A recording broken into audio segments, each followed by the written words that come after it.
Hello guys, एक बार फिर से आप सभी का मेरे यूट्यूब चैनल पर स्वागत है। जैसा कि आप सभी को पता है कि from Plassey to partition by Shekhar Bandyopadhyay की जो बुक है वो हम कवर करने की कोशिश कर रहे हैं, जिसकी हम सीरीज कंटिन्यू कर चुके हैं। थर्ड चैप्टर हमारा ऑलमोस्ट डन हो चुका है, फोर्थ चैप्टर हम स्टार्ट करने वाले हैं। और हमारा लेकिन सेकंड चैप्टर में कुछ यूनिट थे जो स्किप हो गए थे, जिसमें कमेंट सेक्शन में किसी ने मेंशन किया। सो रीचेक करने के बाद मुझे रियलाइज हुआ कि कुछ यूनिट स्किप हो चुके हैं जो आज हम कवर करने वाले हैं। ठीक है, सो इंडियन सिविल सर्विस का जो यूनिट था सेकंड चैप्टर में वो स्किप हुआ था। सो आज फर्स्ट ऑफ ऑल हम इंडियन सिविल सर्विस और नेक्स्ट दूसरा जो यूनिट है वो कवर करेंगे। सो इंडियन सिविल सर्विस की अगर जो हम बात करें, इस बुक में जिस तरीके से दिया हुआ है कि यहाँ पर क्या था कि लंदन से एक तो बहुत ज्यादा दूरी थी, इंडिया और लंदन की बहुत ज्यादा दूरी थी। इस वजह से इनके पास यानी कि इंडियन सिविल सर्विस के जो अथॉरिटी थी उनके पास बहुत ज्यादा विशेषाधिकार थे। ठीक है, उनके पास बहुत ज्यादा राइट्स उन्हें मिले हुए थे। जिस तरीके से जो क्राइम है उन्होंने भी कहा कि अपने एक्सट्रीम टाइम पीरियड में जो इनका टाइम पीरियड था वो दुनिया की ना सही लेकिन साम्राज्य के सबसे शक्तिशाली नौकरशाह हैं। ठीक है, सो यहाँ पर जो ये अथॉरिटी थी या फिर जो ये अधिकारी थे उनके पास सबसे ज्यादा पावर्स यहाँ पर थी। ठीक है, 1784 से 1794 के बीच क्या होता है कि जो डायरेक्टर्स हैं वो डायरेक्टर्स ही यहाँ पर भर्तियां करते हैं। ठीक है, लेकिन ये डायरेक्टर्स क्या करते हैं, ये डायरेक्टर्स जो इनके फेवरेट पर्सन्स होते हैं या फिर बड़े बड़े जो परिवार के जो लोग होते हैं उन लोगों को लेकर आते हैं और यहाँ पर इंडियन सिविल सर्विस में उन्हें अथॉरिटी देते हैं। जैसा कि जो कोहन है वो भी ये बात कहते हैं कि वो जो मतलब कि गणना करते हैं उसके बारे में, तो वो बताते हैं कि 80-40 से 80-60 के बीच का जो टाइम पीरियड है इसमें भर्ती की 50 to 60% जो विस्तारित थे परिवार थे, मतलब कि जो बड़े बड़े परिवार थे उन वहां से आए हुए लोग उनकी पोस्टिंग की जाती थी। ठीक है, क्योंकि एग्जाम का तो कोई अथॉरिटी थी नहीं, एग्जाम के थ्रू भर्तियां हो नहीं रही हैं, तो जो डायरेक्टर्स हैं जो अपने मन पसंदीदा जो कैंडिडेट्स हैं उन्हें आकर सीधा सीधा उनके पास पावर देते थे। फिर 1798 में वेलेस्ली क्या मतलब कि डिसाइड करते हैं या उन्हें क्या रियलाइज होता है कि वो एक मिंट लेकर आते हैं। ठीक है, और उसमें वो लिखते हैं कि हमें भारतीय साम्राज्य का जो प्रशासन है वो बहुत ज्यादा अनस्टेबल है। ठीक है, और डावाडोल हो चुका है, इसके लिए हमें इसे कंट्रोल करना पड़ेगा और एक ऐसी अथॉरिटी लेकर आनी पड़ेगी जिससे वो सिस्टमैटिक हो सके। उसके लिए उन्होंने क्या करा, 1800 में कलकत्ता में फोर्ट विलियम कॉलेज लेकर आए, जिसमें कि यूरोपीय कर्मचारी जो थे उन्हें उन्हें चीजें को सिखाया जाता था, उन्हें प्रशिक्षित किया जाता था। ठीक है, लेकिन 1802 में क्या होता है कि ये जो विलियम कॉलेज होता है उसे बंद कर दिया जाता है और यहाँ पर सिर्फ और सिर्फ लैंग्वेज सिखाई जाती है, लैंग्वेज का स्कूल बन जाता है और बंद कर इसे 1805 में लंदन में ट्रांसफर कर दिया जाता है और लंदन से भी फिर 1809 में इसे हेल्बरी में यहाँ पर ट्रांसफर कर दिया जाता है। यहाँ पर ये क्या क्या काम कर रहा था, इसका काम तो एक तो ये था कि यहाँ पर जिन्हें भी चीजें सिखाई जा रही थी, जिन लोगों को चीजें सिखाई जा रही थी या जिन अधिकारियों को सिखाई जा रही थी उनका उनका जो सिलेक्शन है वो कोर्ट ऑफ डायरेक्टर्स ही करेंगे। ठीक है, कोर्ट ऑफ डायरेक्टर्स क्या होते हैं ये सारी चीजें मैं पहले लेक्चर्स में डिस्कस अच्छे तरीके से कर चुकी हूँ। ठीक है, तो जरूरी है कि आप पहले के लेक्चर सीरीज के मतलब की सीरीज के माध्यम से देखते हुए आए, ताकि जितनी भी आपके अंदर क्वेश्चन है वो क्वेश्चन आपके क्लियर होते जाए। ठीक है, सो कोर्ट ऑफ डायरेक्टर्स यहाँ पर इन्हें सिलेक्ट करते थे। दो साल का इनका एग्जाम मतलब कि 2 साल का इनकी ट्रेनिंग होती थी और ट्रेनिंग के बाद जो लास्ट उनका एग्जाम होता था उस एग्जाम के बाद वो अथॉरिटी उन्हें मिलती थी, यानी कि सिविल सर्वेंट वो बनते थे। लेकिन यहाँ पर सिर्फ और सिर्फ क्या हो रहा था कि इंडियन लैंग्वेज सिखाई जा रही थी, इसके अलावा इंडियन से रिलेटेड कोई काम यहाँ पर नहीं हो रहा था। ठीक है, सो 80-30 में क्या और ऐसा क्यों, फिर यहाँ के बाद 80-30 का टाइम पीरियड जब आता है तो ये रियलाइज किया जाता है कि जो जिला कलेक्टर्स हैं उनके ऊपर बहुत ज्यादा एडमिनिस्ट्रेटिव जो जिम्मेदारी है वो जिम्मेदारी बढ़ चुकी है कि उनके पास एक तो टैक्स कलेक्ट करने की भी जिम्मेदारी उनके पास है, उनके पास जो न्यायिक शक्तियां हैं या फिर जो न्याय देने का अधिकार है वो भी उनके पास है, मजिस्ट्रेट वाले भी उन्हें काम करने हैं, नए नए जो एरिया आ रहे हैं हैं, उन एरिया में भी काम करना है। तो इस तरीके से जो उनके पास काम की जिम्मेदारी थी वो बहुत ज्यादा बढ़ती जा रही थी। तो 1833 में क्या हुआ कि ये इस बात का जो फेवर में लोग बोलने लगे कि आपको अब जो एग्जाम कराने चाहिए वो एग्जाम्स, वो जो आपको सिलेक्शन करना चाहिए वो सिलेक्शन अब एग्जाम के थ्रू आपको करना चाहिए। अब ऐसा नहीं हो कि कोर्ट ऑफ डायरेक्टर्स आ रहे हैं, वो सिलेक्ट कर रहे हैं, अथॉरिटी में बिठा रहे हैं, और उससे करप्शन बहुत ज्यादा बढ़ता चला जा रहा है। ठीक है, लेकिन इस करप्शन को कम करने के लिए आप क्या करें, आप एग्जाम्स कंडक्ट कराएं। ठीक है, और लेकिन यहाँ पर क्या हुआ, लेकिन ये डायरेक्टर द्वारा मनोनीत व्यक्तियों के लिए ही सीमित प्रतियोगिता थी। लेकिन अभी भी 1833 में भी जो एग्जाम हो रहे थे वहां पर भी कोर्ट ऑफ डायरेक्टर्स जिन लोगों को सिलेक्ट कर रहे थे वो लोग ही, सिलेक्टेड लोग ही एग्जाम देने की कैपेबल थे।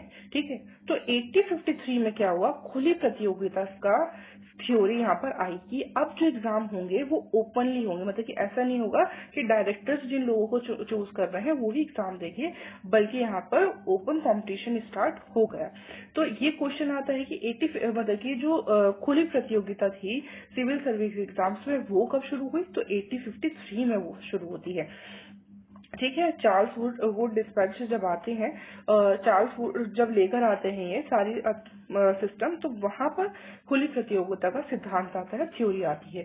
फिर फर्स्ट एग्जाम कब होता है यूपीएससी के लिए या फिर इंडियन सिविल सर्विस के लिए, 1855 में होता है, जो कि लंदन में होता है। और 1858 में सिविल सर्विस कमीशन बनाई जाती है। ठीक है, और यहाँ पर एक वार्षिक परीक्षा होती है, मतलब कि एक ईयर में एक बार जो है एग्जाम होता है। 1858 में जो हेलीबरी, जो मतलब कि 1800 में वेलेस्ली जो कॉलेज बना रहे हैं और वो ट्रांसफर होते होते हेलीबरी में पहुंच रहा है, वो 1858 में बंद हो जाता है। अब इंडियंस का क्या था कि भारतीयों के लिए जो पोस्टिंग थी वो पोस्टिंग बहुत नीचे वाली जो उनकी थी वहां तक फिक्स थी, मतलब वो ऊपर ऊपर जो अथॉरिटी वाले जो प्रोफेसर्स होते, सॉरी अथॉरिटी जिनके पास होती थी, अधिकारी जो होते थे, बड़े अधिकारी बड़ी पोस्टिंग पर अभी तक वो नहीं पहुंच पाते थे। उनके जो पद थे अभी तक वो सीमित थे, कहाँ के लिए, निचले पद के लिए। ठीक है, लेकिन बेंटिक जब आता है तो बेंटिक वो क्या कहता है कि मैं फेवर में हूँ, बेंटिक फेवर में रहता है कि जो सर्विस है उसे उसका भारतीयकरण कर दिया जाए। ठीक है, इंडियनाइजेशन उसका कर दिया जाए। क्यों कर दिया जाए कि इससे एक तो हमारा खर्चा कम होगा। ठीक है, एडमिनिस्ट्रेटिव जितना भी एक्सपेंशन है, सॉरी जितना भी हमारा खर्च है वो खर्च कम होता चला जाएगा। इसी वजह से जो बेंटिक है वो फेवर में था, मतलब ऐसा नहीं है वो भारतीयों को आगे बढ़ाना चाहता था, ये भारतीयों को पोस्टिंग देना चाहता था, लेकिन वो चाहता था कि अगर देखो हम मतलब कि ज्यादा से ज्यादा सिविल सर्वेंट्स, जो इंडियन सिविल सर्वेंट्स हैं, उन्हें सर्विस में लेकर आएंगे तो इससे हमारा ही फायदा होगा, क्योंकि उन्हें खर्चा तो हमें कम देना पड़ेगा, उन्हें पे तो हमें कम करना पड़ता है। जबकि जब हम यूरोपियंस को बिठाते हैं तो वहां पर जो हमें पे स्केल है वो बहुत हाई हमारा हो जाता है, तो इससे हमारा फायदा होगा अगर हम लेकर आते हैं, इंडियंस को लेकर आते हैं। फिर कौन कौन फर्स्ट होता है, जो इंडियन फर्स्ट इंडियन होता है जो क्लियर करता है इसकी एग्जाम को, वो फर्स्ट होते हैं एस.एन. टैगोर होते हैं, 1864 में वो करते हैं। 1878 में क्या होता है, स्टैट्यूटरी जो सिविल सर्विस होती है, वैधानिक सिविल सेवा होती है, इसमें बात की जाती है कि, एक मिनट, इसमें बात की जाती है कि योग्य भारतीय व्यक्तियों को उन पदों के लिए चुना जाए जो अभी यूरोपीय के लिए सुनिश्चित है, मतलब कि अभी जो बड़े बड़े अथॉरिटी थी, बड़े बड़े जो पोस्टिंग थी जो यूरोपियंस के लिए फिक्स थी, अब वहां पर इंडियंस को भी पहुंचाया जाए, और ये नियुक्ति जो है वो कंपटीशन के बिहाफ से हटकर छटनी के बिहाफ पर हो, मतलब कि कंपटीशन इतना ज्यादा टफ थे। ऑब्वियसली जाहिर सी बात है, एक तो आप लंदन में कंपटीशन आपके हो रहा है, ठीक है, लैंग्वेज भी आपकी जो इंग्लिश है, ठीक है, वो इंडियन लैंग्वेज नहीं है, तो ये और है ना, जो एज क्राइटेरिया है वो एज क्राइटेरिया बहुत कम है, कभी वो 19 साल हो रहा है, कभी वो 23 साल हो रहा है, तो एज क्राइटेरिया बहुत कम है, और एक देश से दूसरे देश में जाकर एग्जाम देना ही सबसे बड़ी चुनौती थी। तो यहाँ पर ये जो सिविल ये वाला जो एक्ट आता है या फिर ये वाला जो कॉन्सेप्ट आता है उसमें ये बात की जाती है, यहाँ पे कंपटीशन नहीं कराएं आप, इसके बजाय आप छटनी के आधार पर इन लोगों को छांटे और यहाँ पर एक निश्चित मात्रा में इंडियंस होने चाहिए इस सर्विस में, ठीक है। क्योंकि अभी भी एग्जाम्स आप करा रहे हो, एग्जाम्स के बिहाफ पर आपको रिजल्ट नहीं मिल रहा है क्योंकि यूरोपियंस ही वहां पर जाकर बैठ रहे हैं, क्योंकि एग्जाम का पैटर्न ही यूरोपियंस की नेचर के बिहाफ पर था, ठीक है। सो ये इस तरीके से होता है। फिर गवर्नर जनरल लिटन जो होते हैं, इन पदों पर भी अधिकतर क्या करते हैं, कुलीन परिवारों को ये पद अभी वही दे देते हैं, मतलब कि अभी भी आया ये वैधानिक सिविल सेवा, उसके बावजूद भी जो अधिकतर जो पद मिल रहे हैं वो कुलीन परिवारों को मिल रहा है। मतलब इंडियंस में से भी जो इलीट क्लास है, उन इलीट क्लासों को यहाँ पर बिठाया जा रहा है। और ऐसा नहीं है 1879 में पहले, मतलब कि सबसे पहले ये डिसाइड हुआ है। 1870 में भी क्या हुआ था कि ब्रिटिश संसद जो है वो उसने ये तय किया था कि इन पदों में कम से कम 20% जो है वो तो इंडियंस होने चाहिए, कम से कम भारतीयों के लिए 20% तो ये जो अधिकारी है वो भारतीय होने चाहिए, जबकि हमें 20% भी नहीं दिख रहे। तो 1879 में फिर से ये सारी चीजें दोहरानी पड़ी, ठीक है। तो ये अब इंडियंस, ये रिपन के बारे में कि लॉर्ड रिपन जो है, ठीक है, उन्होंने लोकल सेल्फ गवर्नमेंट एक्ट लेकर आए थे और सेल्फ गवर्नमेंट के ऊपर जो पूरा कॉन्सेप्ट था उसके ऊपर काम किया था। अब 1892 में क्या होता है कि पब्लिक सर्विस कमीशन आता है, जिसमें कि इंडियन सिविल सर्विस नाम रखा जाता है इस कॉम्पिटिशन का या फिर इस कॉन्सेप्ट का। और यहाँ पर जो अभी तक असंहिताबद्ध सिविल सेवा थी उसका नाम बदलकर प्रोविंशियल सिविल सर्विस, मतलब कि जो इंडियंस के लिए फिक्स थी, ठीक है ना, जो पोस्टिंग इंडियंस के लिए फिक्स थी उसका नाम बदलकर प्रोविंशियल सिविल सर्विस रखा गया। और ये भी प्रावधान किया गया कि ICS के उच्च पदों पर PCS के अधिकारियों को प्रमोशन देकर भरा जाए, ठीक है ना, कि जहां पर इंडियंस जिन पोस्टिंग्स पर हैं उन्हें प्रमोशन देकर इंडियन सिविल सर्विस की पोस्टिंग तक पहुंचाया जाए। 1892 में जो कमीशन बनती है वो रिकमेंड करती है कि जो एग्जाम्स हैं वो एग्जाम्स इंडिया में हों। अभी तक भी जो एग्जाम्स हैं वो कहाँ पर हो रहे हैं, वो एग्जाम्स लंदन में आपके हो रहे हैं, लेकिन 1898 की कमीशन ये आपको रिकमेंड करती है कि ये लंदन में ना होकर इंडिया में हो। तो इंडिया में कब हुए, इंडिया में 1919 का जब एक्ट आता है, इंडियन गवर्नमेंट एक्ट आता है, तो वहां पर इसके बारे में और जोर दिया जाता है। और 1922 में इलाहाबाद में ये फर्स्ट एग्जाम इंडिया में होता है, ठीक है। एज चेंज के बारे में यहाँ पर लिखा हुआ है कि 1853 में क्या थी, 23 साल थी, 1860 में 22 साल और 1877 में 19 साल तय करी गई कि आप मैक्सिमम इस एज तक एग्जाम्स में बैठ सकते हैं। अगर आपकी ये एज निकल जाती है तो आप एलिजिबल नहीं हो एग्जाम देने के, ठीक है। तो ये इंडियन सिविल सर्विस वाला कॉन्सेप्ट रहा। अब है रेजिडेंट एंड पैरामाउंटेसी, ठीक है, कि सर्वोच्चता, रेजिडेंट और सर्वोच्चता।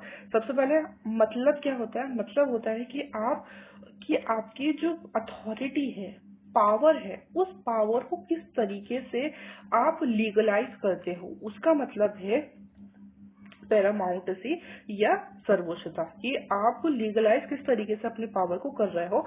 और रेजिडेंट आपको पता ही है कि जो ट्रीटीज होती थी ब्रिटिशर्स, देखिए ईस्ट इंडिया कंपनी और दरबारियों, मतलब कि जो राजा थे उनके बीच में होती थी, और उसमें वो अपना एक रेजिडेंट भी नियुक्त करते थे, तो उसे भी रेजिडेंट कहा जाता था। और ये रेजिडेंट किसका साइन होता था, ये रेजिडेंट साइन होता था पावर का, ठीक है, कि कंपनी जो है वो अपने हिसाब से पावर बना रही है, अपने हिसाब से जो है स्टेट को फंक्शन कर रही है। तो ये सारी जो साइन है रेजिडेंट का, वो साइन ही पावर का साइन होता था। इसी वजह से जो रेजिडेंट है वो रीडेफिनेशन है सॉवरेनिटी की, सत्ता की, ताकत की, ठीक है। सो बेसिकली इसका तो मतलब ये है। अब इस यूनिट में कम्प्लीटली ये दिया गया है कि जो ईस्ट इंडिया कंपनी है वो किस तरीके से अपनी ताकत को स्टैब्लिश करती है और आगे तक लेकर जाती है, ठीक है। उसके लिए वो 3 स्टेप में काम करती है। फर्स्ट ऑफ ऑल 1864 का टाइम पीरियड आप देखिए, ठीक है, बक्सर का युद्ध हो चुका है, ट्रीटी हो चुकी है और 1864 में उनके पास अथॉरिटी आ चुकी है। तो 1854 में जब एकदम से जो युद्ध हो जाता है, उसे अभी तक ये नहीं पता होता कि उनके पास फर्स्ट डायरेक्शन उनके पास नहीं होती कि हमें क्या करना है। तो यहाँ पर 1864 से 97 तक वो काम करते हैं। 1798 में क्या होता है, वेलेस्ली आता है, उसकी सब्सिडियरी अलायंस होती है, उन्हें पता चलता है अब हमें किस डायरेक्शन में जाकर काम करना है। ठीक है, वो डायरेक्शन डिसाइड करते हैं कि हमें जो इनडायरेक्ट रूल है वो लेकर आना है इंडियंस पर, और इनडायरेक्ट मतलब कि अब हमें वॉर्स नहीं करनी है, अब हमें ट्रीटी करनी है। ठीक है, उन ट्रीटी के माध्यम से हमें पूरी तरीके से इनडायरेक्ट रूल बनाना है, ताकि देखियो हमारे पास लोग भी कम है, हमें रिसोर्सेज भी ज्यादा चाहिए। अगर हम इनडायरेक्ट रूल लेकर आते हैं तो उससे हम कम लोगों में भी ज्यादा से ज्यादा ताकत पाल सकते हैं। तो 1894 से 1840 तक इनके ये कॉन्सेप्ट चला। वेलेस्ली को जब वो वापस बुला लेते हैं तो उसके बाद जो कर्जन की जो पॉलिसी होती है, ठीक है, जो अब हस्तक्षेप मतलब कि अब आप इंटरफेयर नहीं करोगे, वो कॉन्सेप्ट आता है। लेकिन डलहौजी जब आता है 84 से 57 में डॉक्ट्रिन ऑफ लेब्स, तो जाहिर सी बात है वो सीधा सीधा, और ये सब मैं डिस्कस कर चुकी हूँ, सब्सिडरी अलायंस में अच्छे तरीके से आपको बता चुकी हूँ, डॉक्ट्रिन ऑफ लैब्स जो है वो आपको आपके साथ डिस्कस कर चुकी हूँ। तो आप पहले प्रीवियस वीडियोस प्लीज देख लीजिएगा। अगर मैंने ये डिस्कस करा तो बहुत लॉन्ग जो है वीडियो बन जाएगी। ठीक है, तो डॉक्ट्रिन ऑफ लेब्स लेकर आता है, ये भी जो आपका इनडायरेक्ट रूल है उसे दर्शाता था, और इसी की वजह से 1857 का विद्रोह होता है, और उस विद्रोह के बाद जो ताकत है, रूल है, वो महारानी के पास जो है वो चला जाता है, लंदन की महारानी के हाथों में वो पूरा की पूरी ताकत चली जाती है। ठीक है, तो 1857 के विद्रोह के बाद कैनिंग ने देशी राजाओं को आश्वासन दिया कि मतलब कि जो डॉक्ट्रिन ऑफ लेब्स था उसमें गोद विलाई वाला कॉन्सेप्ट भी था कि भाई अगर कोई सगा बेटा नहीं है तो उसका जो एरिया है वो ईस्ट इंडिया कंपनी के अंडर में आ जाएगा। तो वो वापस कर दिया गया, उन्हें पूरी तरीके से आश्वासन दिलाया गया कि आपकी सत्ता आपसे नहीं ली जाएगी। ठीक है, मेयो का जब टाइम पीरियड आता है 1869 से 72 में, तो वो सुधारवादी नीति के अंडर में आता है। ठीक है, अभी लास्ट जो इंडियन सिविल सर्विस वाली भी डिस्कस करा, तो मेयो का मैंने आपको बताया था कि वो सेल्फ गवर्नमेंट के ऊपर उन्होंने काम करा। तो इनका जो टाइम पीरियड होता है वो सुधारवादी नीतियों के ऊपर होता है। लेकिन 57 में बात कर रहे हैं कि भाई हम आपको आजादी देंगे, लेकिन वहीं पर 1875 में बड़ौदा के महलवाड़ राय मतलब कि गायकवाड़ के जो मल्हार रॉय थे, उनको घोर कुशासन के आरोप में उनसे सत्ता छीन ली जाती है। तो ये मतलब कि एक तरीके से अगेंस्ट कॉन्सेप्ट रहता है कि एक तरफ आप ये बोल रहे हो कि हम आपकी ताकत नहीं लेंगे, और दूसरी तरफ आप इस तरीके से जो बिहेव अगर आप कर रहे हो तो वो आप जो कह रहे हो मतलब कि आपकी करनी और कथनी में बहुत ज्यादा फर्क है। और अब इसी अथॉरिटी का मतलब कि इसी पावर को स्टैब्लिश करने का, लीगलाइज करने का जो एक्सट्रीम चरम बिंदु रहता है वो कर्जन का टाइम पीरियड रहता है। ठीक है, 1898 से 1905 में वो सम्मान प्रदर्शित करते हैं, और दूसरी और वो सख्त व्यवहार भी करते हैं, मतलब कि जो देशी राजा हैं उन्हें वो सम्मान भी दे रहे हैं, और दूसरी तरफ उन्हें कुछ करने भी नहीं दे रहे हैं। जैसे कि 1900 में उनकी विदेशी यात्रा पे रोक लगा दी। 1902 में हैदराबाद पे मतलब कि उनकी मर्जी के विरुद्ध संधि करने पर, ट्रीटी करने पर बहुत जोर दिया गया। फौज के लिए अधिक रकम के लिए भी मतलब कि ये जोर दिया गया कि आपको देनी ही पड़ेगी मिलिट्री को रखने के लिए ज्यादा से ज्यादा इनकम। ठीक है, तो और मिंटो के टाइम पीरियड में कुछ, लेकिन जब मिंटो का टाइम पीरियड आता है तो वो कुछ सुविधाएं देते हैं, और 1909 में 1 नवंबर 1909 में वो इस चीज का भाषण देते हैं कि अब जो हमारी नीति रहेगी वो हस्तक्षेप की रहेगी, मतलब कि अब हम इंटरफेयर नहीं करेंगे। और लेकिन इस नीति का भी जो उद्देश्य होता है वो जो राजा होते हैं उन राजा को अपने फेवर में करके, और 1901 का टाइम पीरियड आपको पता है कि जो नेशनलिज्म की जो फीलिंग है वो यहाँ पर आने लगी थी। तो नेशनलिज्म की फीलिंग को रोकने के लिए ये काम यहाँ पर किया गया। ठीक है, लेकिन वहीं पर आप आगे के चैप्टर्स पढ़ेंगे तो उनकी आप ट्रीटीज की मतलब की यूनिट अगर आप कवर करेंगे तो उस यूनिट में वही है, ट्रीटीज है। ट्रीटीज के कौन कौन से जो अलायंस में मतलब की जो पॉइंट्स होते थे वो पॉइंट्स हैं, ये सारी चीजें मैं आपको करा चुकी हूँ। तो आप एक बार रीड आउट करेंगे तो वो आपको समझ आ जाएंगे। धन्यवाद। नेक्स्ट वीडियो में कोशिश करूंगी कि जल्द से जल्द अपलोड करी जाए। Good bye, take care, have a nice day.